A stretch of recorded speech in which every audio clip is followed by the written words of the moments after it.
Do you have any speaking things coming up? No, I've I feel like sort you've of moderated a lot. I have, the but years. I've intentionally, with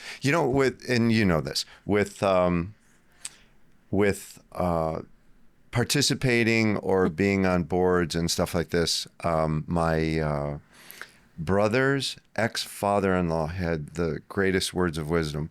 If you're going to be on a board for anything, it needs to be one of three things: that you're happy to give, and that could be time or money, but give, Usually it's going to be both. get, Right. meaning there's a benefit to being on it, or don't do it. Yeah. It's very true. It is, because they are very time consuming. And as you know, it's all of it with good intention. I don't think anybody's purposely trying to take up somebody's too much time, but I even know what it's like. If you walk into one of those rooms and you have talent and you can make things happen, these volunteer trade associations need that. They need somebody to pick up the ball and do it, because there just isn't enough money to go around to pay staff. Yeah. They, it's such a delicate balance. And then you don't want to burn out members, but we both have been there. What position did you have on MIASF? I was president twice. Hey, man, that's got to be a bandwidth sucker. It was the best experience. We could get to, the we best should talk of times, about some the of worst these of things. times. It was, I will tell you, it was one of the best experiences of my life. Wow. I learned a lot. And I met amazing people that I don't know if I had just been in the four walls or just at a boat show that I would have ever had an opportunity. And we should get that on camera. Like, here we are. Whole nother vocabulary. Along. Yeah. Oh, absolutely. Okay. So we're already recording? You're already recording. Okay. And I just drooled.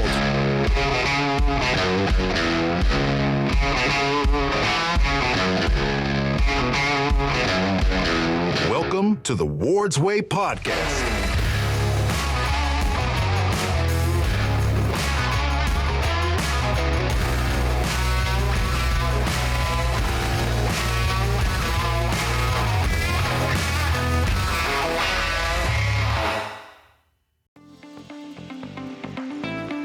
Welcome, everybody, to the Ward's Way podcast. And we're here today to go over lessons learned from amazing business industry leaders. And I'm lucky enough today to have Michael Reardon of Reardon Yacht Consulting with us today. And so welcome to the Ward's Way podcast, season 1. Love this studio. Thank you.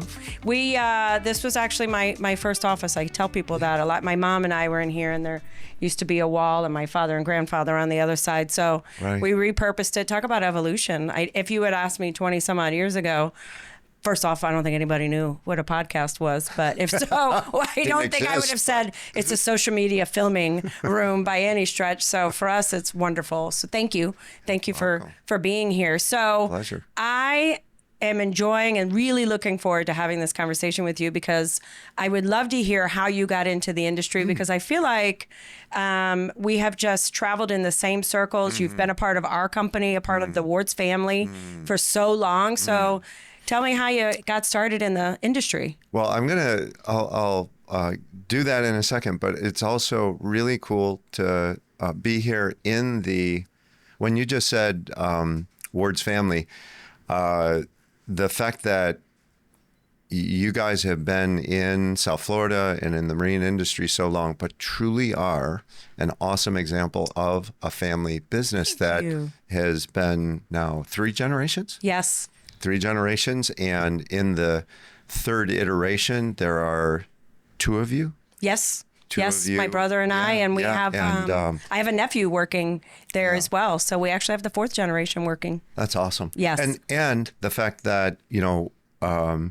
when now getting into my start, early 80s, yacht captain, grew up in upstate New York, not anything like a maritime thing to be considered, and came to Fort Lauderdale and went, wow, this is heaven. Why did you come to Fort Lauderdale? Vacation or? No, my dad had a 42-foot sailboat over in Fort Myers, Cape Coral area. I was the charter boat captain, and dead people, really old people lived over there, and it was really quiet, and there was nothing to do. And I was thumbing through a yachting magazine and saw these boats called Browards. And I was like, man, I gotta see that. Yeah. Came over here on a whim and interviewed with Kit Dennison and got the job as in the engineering department to be a loftsman, and started building boats. And probably at that time, which is very early 80s, I heard of you, but I was working in a shipyard. Sure. And you know, Broward Marine, you guys fixed those, but there wasn't a daily interaction. And then, but when I became a captain, maybe I'm going to say 5 years later, something like that. No, sooner than that, 2 or 3 years later, fixing stuff. Yeah. You know, coming in here and again, seeing your grandpa and your dad and, over that experience of being so going from boat building, naval architecture, design, but really construction of boats, and then to being a captain and then walking in this space and you guys were, there was it was a little warehouse and there were a bunch of people working here, but it was very family. It was very easy to talk to people. There was something when you look at the essence of what a family business boils down to, if it's run well, it has an easier feel. And you guys always had that, and it was really cool. And you were super helpful. They were like, hey, I need help I had no idea what an isolation transformer was or how to avoid getting shocked doing certain things. Sure. And you guys helped me with that on a 60-foot Chris Craft Roamer. Which was huge. Medium size. Medium size. Okay. First boat to learn how to drive was a scary challenge, but really interesting and fun, and ran it more or less alone. And then moved up in size of those boats back when 100-foot Broward was a really big boat. Now that would kind of be like the 163-foot Trinities that are out there. That was a big boat, and that's what I eventually ran.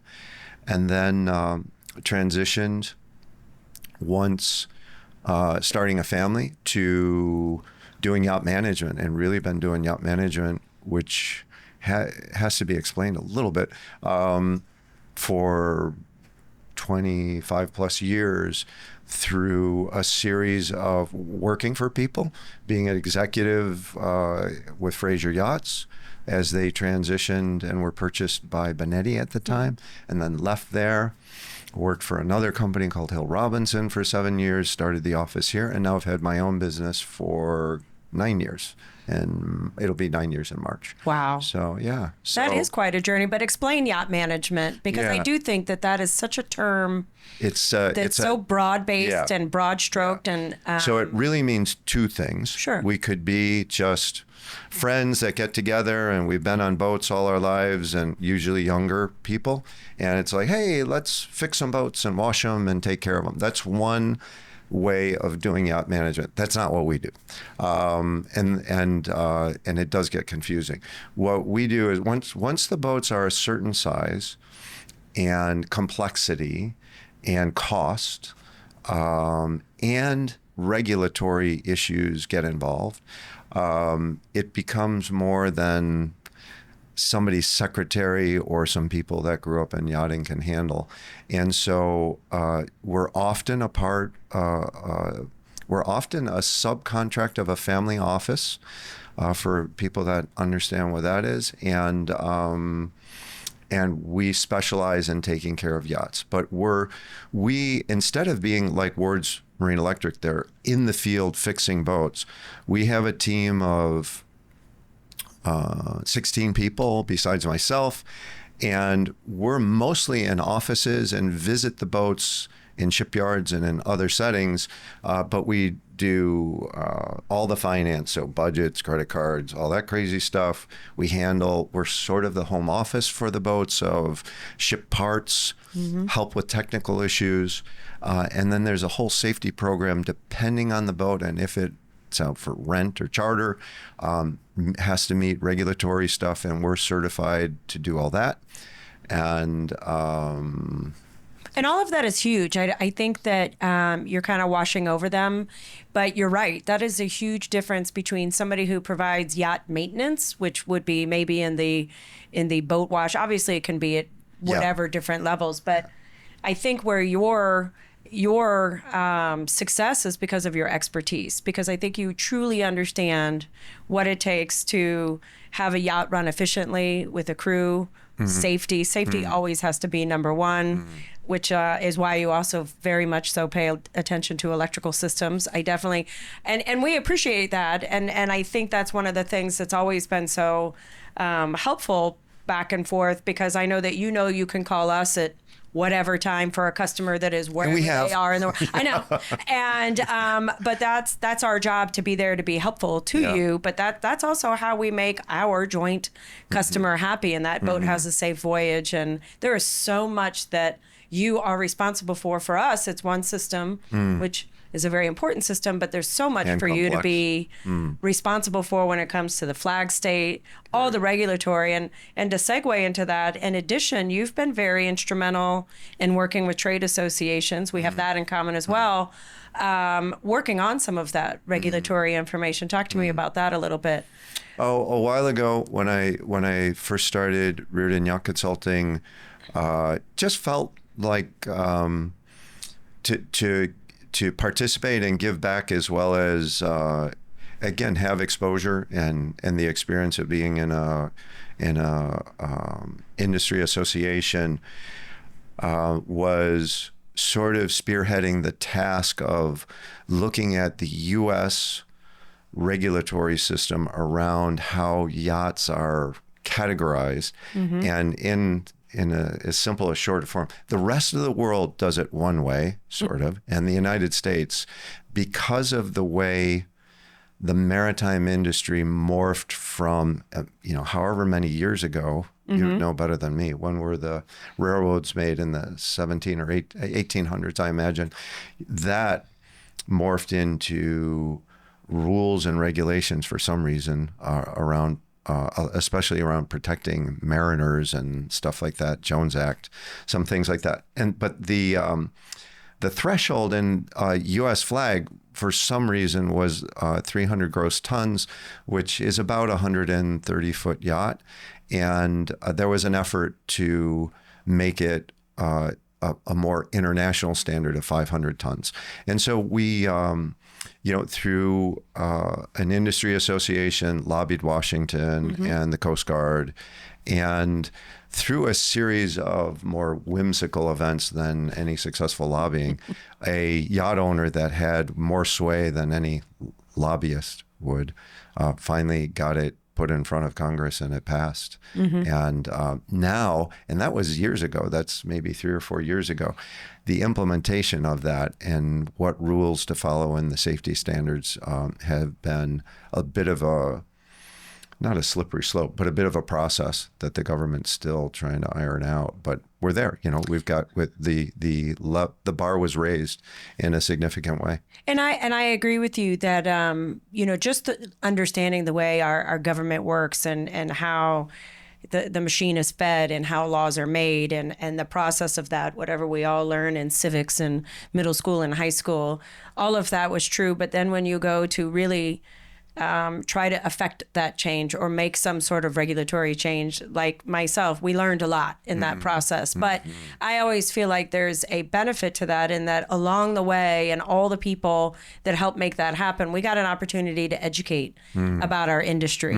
And I will say that I firmly believe that everybody should have a lobbyist in an industry, because if not, there's only so much bandwidth that these legislators can pay attention to. And if you're not an industry on their radar, if you're not an industry that talks to them about the jobs we can create, which our employees make more than average, the industry that we create for these long-term careers, the vehicles that make this happen. Yes, a lot of people want to hate the rich people, but every time those boats come in, the amount of jobs that are created, the amount of economic impact that starts working, and let's get them flagged U.S. so that they can stay here and be a part of our commerce, and families can be a part of them, and they visit our marinas and they buy their diesel fuel here and they get their provisions.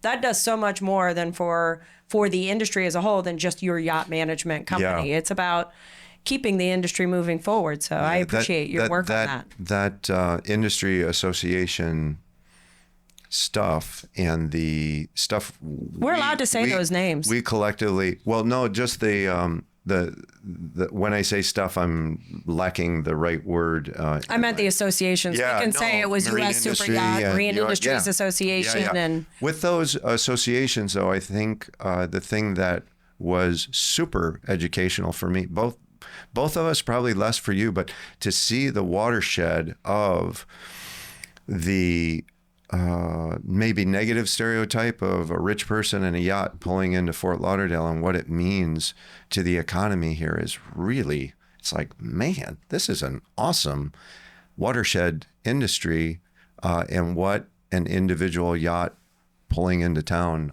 can mean to a community, an industry, and really Florida's GDP. I can't remember. I know tourism. I think tourism is way ahead.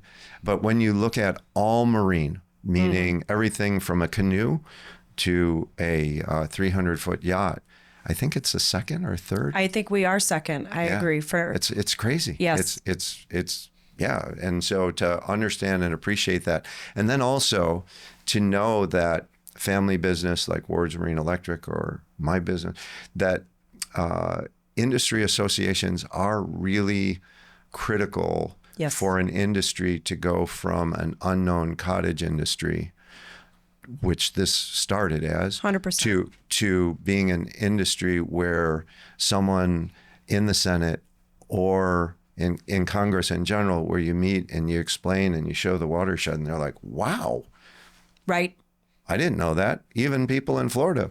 So yeah, no, those are actually really cool things there's a personal learning, and then there's sort of a corporate and an industry culture learning that's really good. I agree, and I'm one of these believers that so annually, and I know that you've attended with me, they have they call it the ABC, the American Boating Congress, right. And the NMMA, National Marine Manufacturers Association, has hosted that for decades. It used to be LegCon, and it's evolved, but I'm a believer that this once a year convention should actually happen quarterly, because I feel like it's such a wonderful time, and you see businesses from all over the country come together, whether you're a powerboat manufacturer, right. an engine manufacturer, a yacht manager, an electric company. We're all touching this amazing industry, and we all need to educate our legislators, and they need to be thinking about us, the unintended consequences that happen to yachting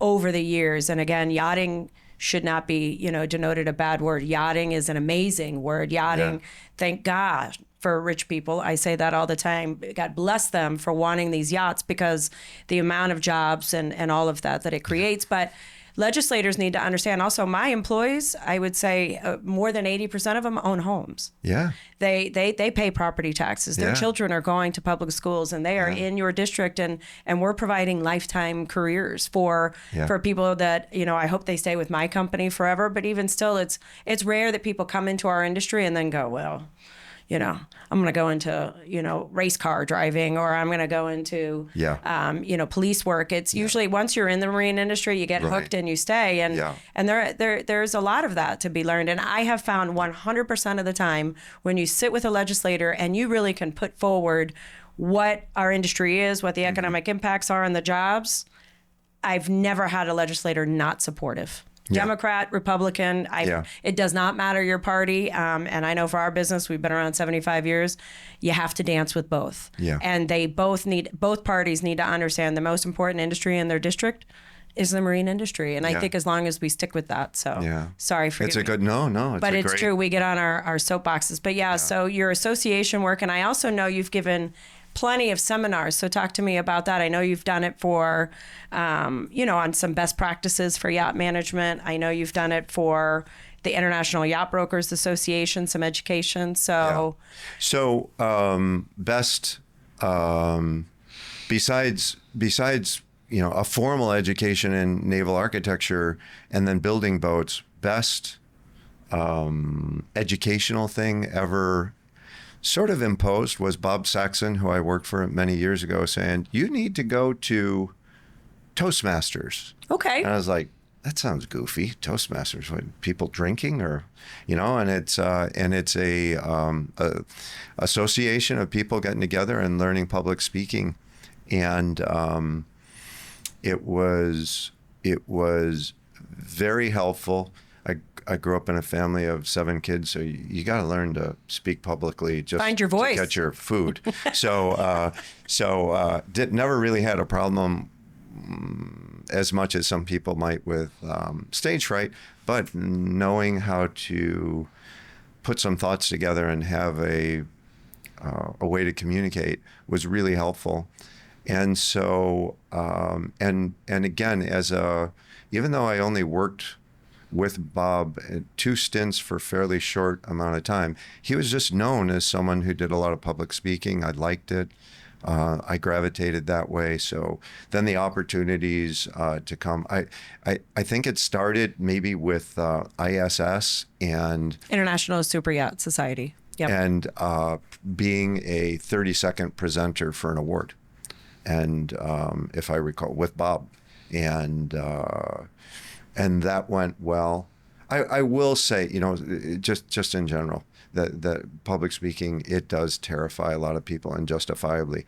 In high school, I was fortunate enough to stand up in front of the entire school and say something, and it was a little off color. I can't remember, and everybody laughed. So I was like, "Oh, that this worked. is cool. All right, yeah. So I think I can do this for a living, but no. But I do think it has. I can guarantee that it's helped you with your customer base. Oh, the ability to communicate, the ability.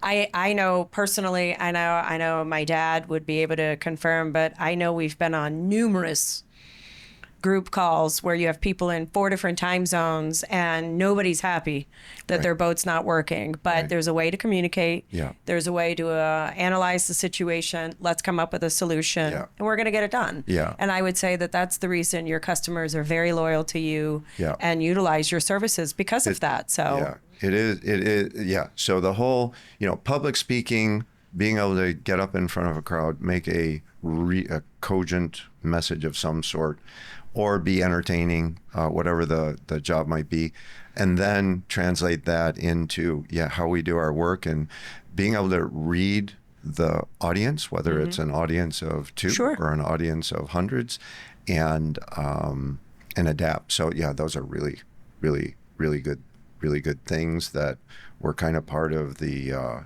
evolution of my journey in this industry. So, tagging off of your evolution word that's there, anything that you're worried about moving forward, as, and it can be anything. Maybe it's legislative consequences, maybe it's the election, maybe it's whatever. Is there anything coming up on the horizon that you say, I'm worried about this, or I really think the industry needs to be paying attention? That's a great question. Should have given it to you ahead of time, but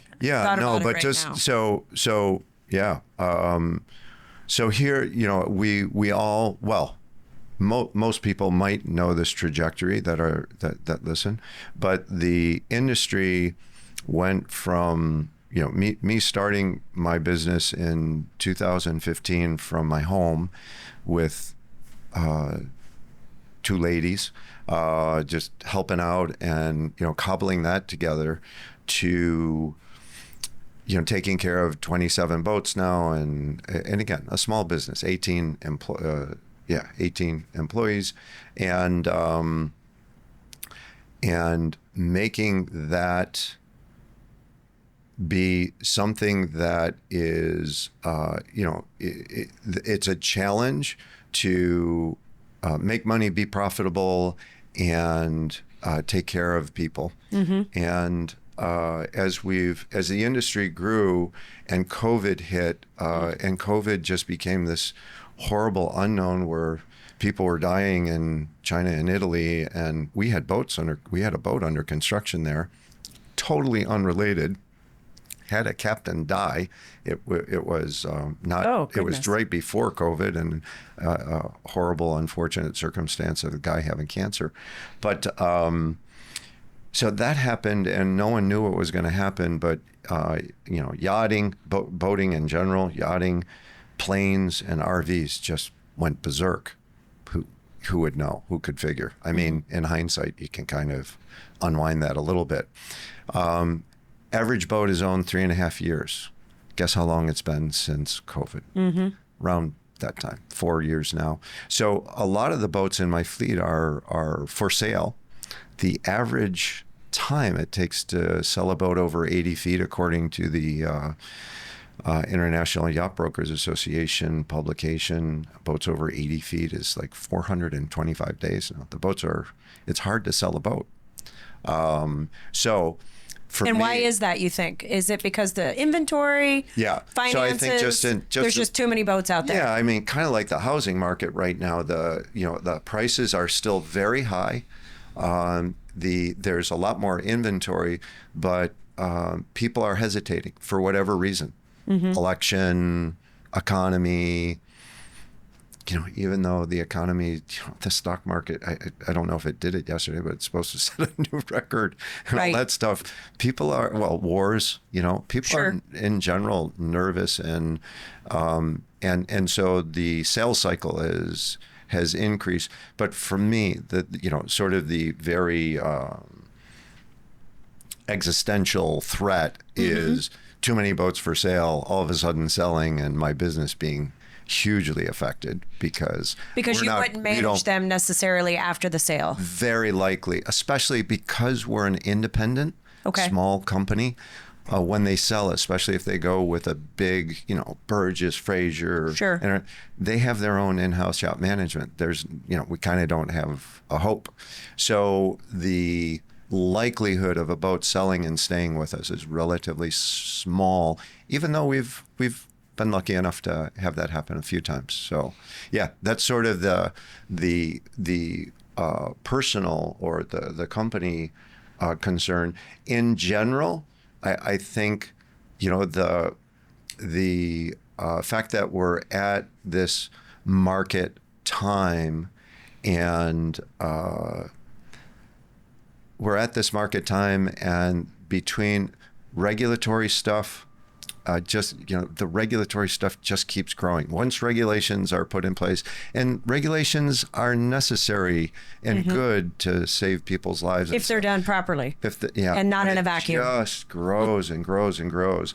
That's become, a lot of our, I just glanced over it, but, we have a safety department of 2 people that they're really busy all the time and having to adjust to us staying compliant and learning what's new and what else is happening out there. This horrible disaster of the sailboat Bayesian sinking quickly. It's like the owner was aboard. We do drills all the time. Right. We've never done a drill where the owner dies.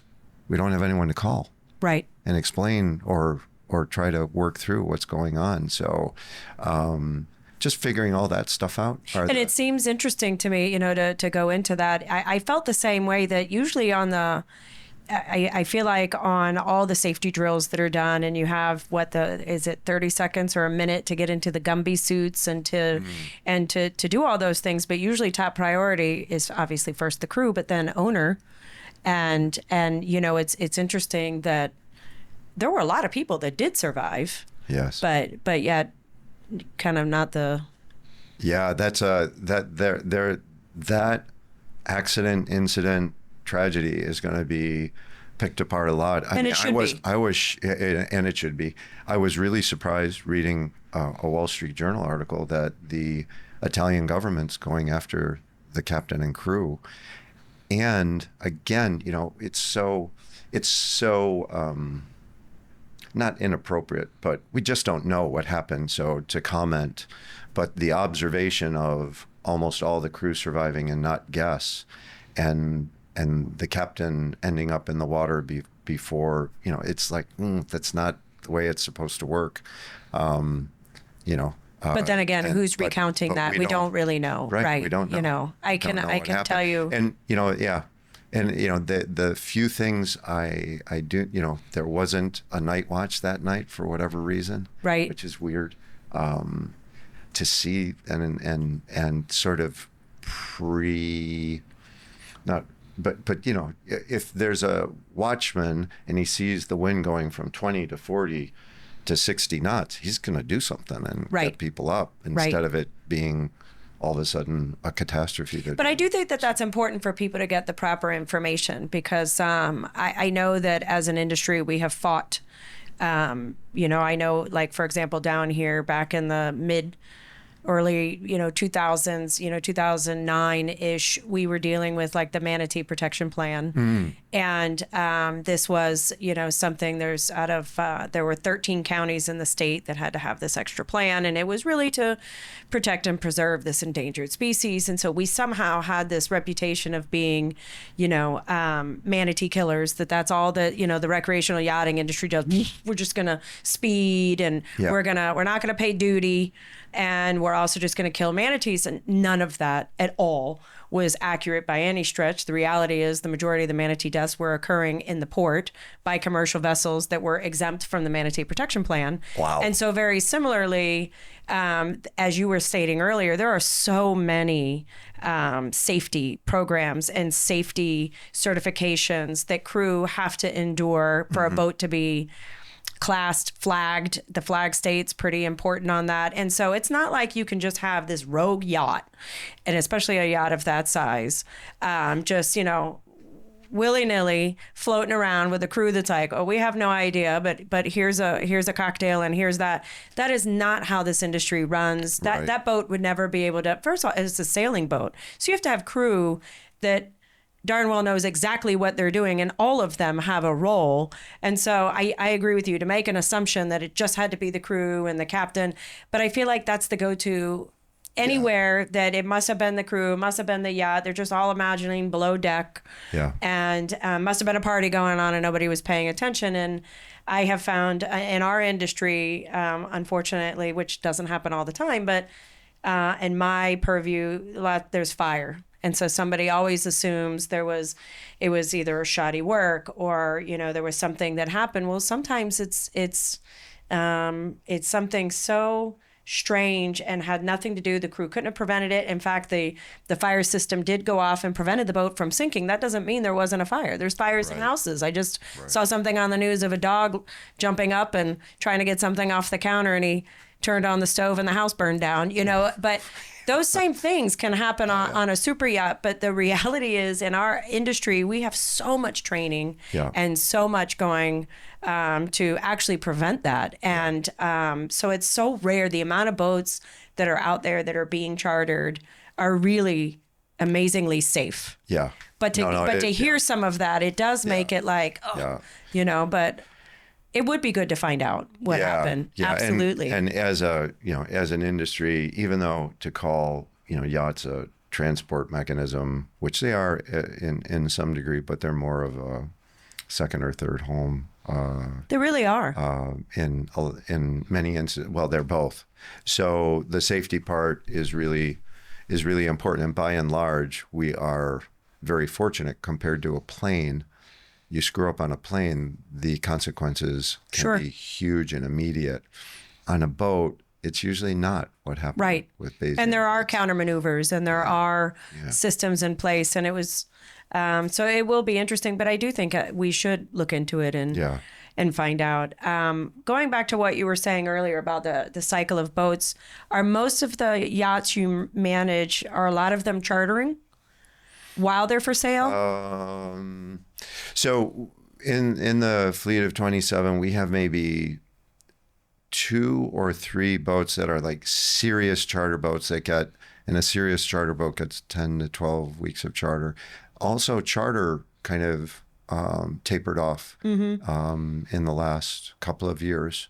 It's been a lot harder for those boats to achieve those weeks of charter. Did they did they fall off? Not to interrupt you. Did they really go down, or was it just a bubble that had to eventually kind of burst a little? Because it's quite specific. They were local boats. Okay. That chartered in the Bahamas, and between what we've talked about in the flow of the market, the ebb and flow of the market, as well as the Bahamians imposing another tax, sort of not perfect storm, but Yeah. shot themselves in the foot unintentionally. Isn't that maybe. cyclical? Don't they do that often? Yeah. It kind of ebbs and flows too. That was going on. Then there's probably I'm going to guess 8 or 10 more boats that charter, don't charter, and half the fleet that doesn't charter at all.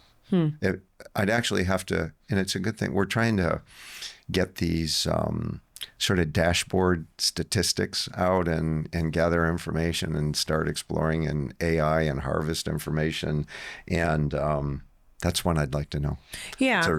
It's a good question. Well, I know for us, I feel like what we saw a lot this summer for the boats that were local were either they are for sale or they're just trying to get through the next charter season. Then they're going to be for sale. They're not really sure what their schedule is, but either way, they still need the work.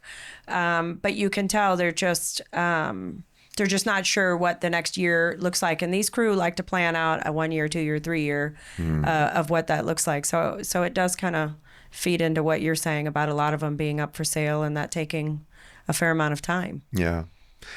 Speaking of crew, sure. How does just because you have such a huge customer base, I have 27 boats and we have to deal with lots and lots of vendors, but keeping track of 27 boats is way different than having a customer list of hundreds, thousands, whatever you guys have. How do you deal with keeping track of captains? Who's in charge? Crew turnover? Or captain turnover? I would say that I wish, and I think like you, that I really wish we could harvest and have this database that every time this person I think, number one, you go back old school, you keep the relationship going. And if you have that relationship and you've established yourself as a reliable tool and somebody that captain can rely on, can call on, can work with the yacht management team, then they'll let you know when they move and they'll say, but it's more interesting to find that first engineer or first officer that now has become a captain somewhere. And then you go, boy, I remember you when you were a lot younger. And now, okay, well, But I do think it's keeping those relationships going. And I think it still is that there's nothing better than that conversation or that, how are you doing? Or, as many times as we can have that. But I wish we had that data too. Yeah. We've dabbled in maybe we should have a wards fleet, because I will tell you it would be so helpful. And we actually do it on a lot of boats with you where we know what that electrical system is. We were there when they went through the refit. We've been there post charter season to do kind of some upgrades. It's worse when you haven't seen the boat in 3 years. Right. And then it's been living down island for a while and you're like, Yeah. We're going to, you have your 5-year survey coming up. We have some work to do. Yeah. And we're going to work on that. But I wish we could, fill that gap, with some of the knowledge. And I think our industry is moving that way. I think as companies, I think boats are more and more open. I think in the past, they didn't really want to share data. Yeah. We still like to be very mysterious where we're going to be. We're not sure where our yard period's going to be. We don't want to. And now I think the boats are kind of going, all right, listen, we've got a busy charter season coming up in 2025, let's say, and we need to have all this stuff done. And so they're willing to share that data. They're willing to be helpful. I think there's a little bit more openness to that. But how do you think AI is going to help Wards Marine Electric? To be honest, I'm behind that. I really am behind the 8 ball. I'm kind of sitting back to see, there's the one hand that says, I'm a big believer if you can make it work for you. I've learned that doing this podcast, there's certain AI programs that are going to be helpful on that. And then I would say that I'm absolutely kind of a naysayer sitting in the corner, not against it, but just want to watch and see what it does a little bit before we jump on a bandwagon. I don't do my iPhone updates automatically. I wait. I like to let other people work out the bugs and then let's see. I think I'm cautiously optimistic. Yeah. I think there's no doubt that we're going to need to embrace it. Yeah. And there's no doubt that there are going to be huge benefits. Yeah. I would not want to see anybody feeding electrical advice via AI because I can only imagine that could be manipulated and be incorrect. Yeah. And I feel like electricity and just working in an electrical plant is You just need to be very safe. There's just no guessing. Yeah. But AI is here, and it's going to be here. And I think we need to embrace it. Yeah. Yeah. We're trying to, what I hope I'm kind of on a similar path, but sort of ready to embrace it maybe sooner than you. But I am a little skeptical of it being the end all, the where all end all of what people think or what they are guessing. But that being said, with 27 boats, we pay roughly 250 to 300 crew per month. They're all, they've all got data, a lot of it confidential. But there's data on turnover. If this was, instead of you and I talking, if this was a yacht owner meeting and even a prospecting thing, to have an owner say, hey, I own this 160-foot boat. What should I be paying my captain? I have no problem having that conversation, but being able to pull out my phone and actually say, well, in our fleet of 27 yachts, there are about 10 yachts in that size range, and here's the average of what the captains are paid and whether they have rotation or not and stuff. And to go, that data is there. We have it. It's harvesting it, right? Collecting it, collating it, having it easy to see. That's what we're working on. So the AI side would help you. I really want AI just to harvest data. Okay. And that makes sense. I agree.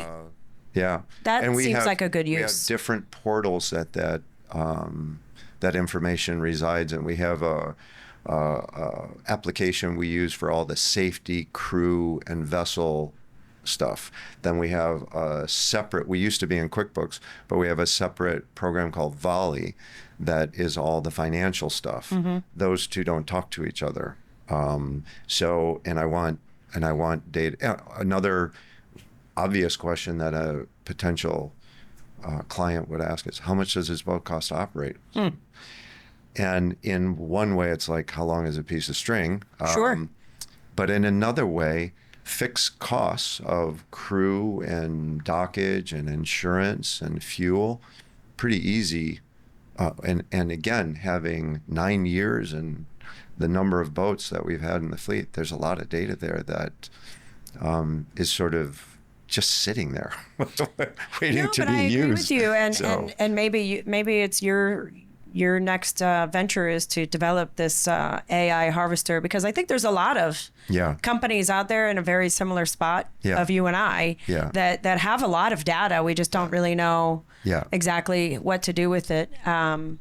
Or how to use it, or to see it in a way that is helpful and adaptable, to go from the 160 footer to a 70-foot sport fish. It's like, no, it's a very different, different dynamic and amount of money, amount of crew, all that stuff. So different philosophy of usage. And I think that's one of those things that people, a yacht owner is not a yacht owner, not a yacht owner. Some of them are, it's a business venture that they bought with someone. It's their family. It's a grandparents and grandkids.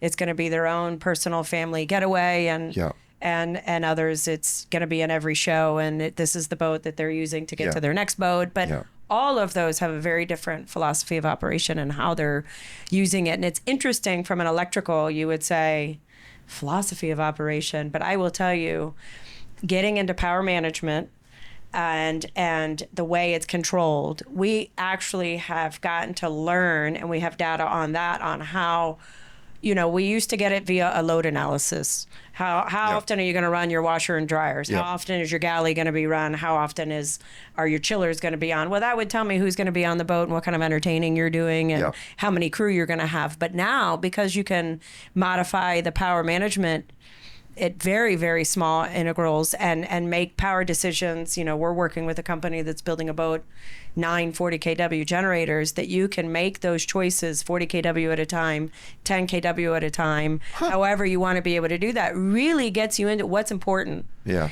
How is this boat going to be used? And I will tell you, when you finally get with an owner on that, it tells you a lot on how they plan to use the boat.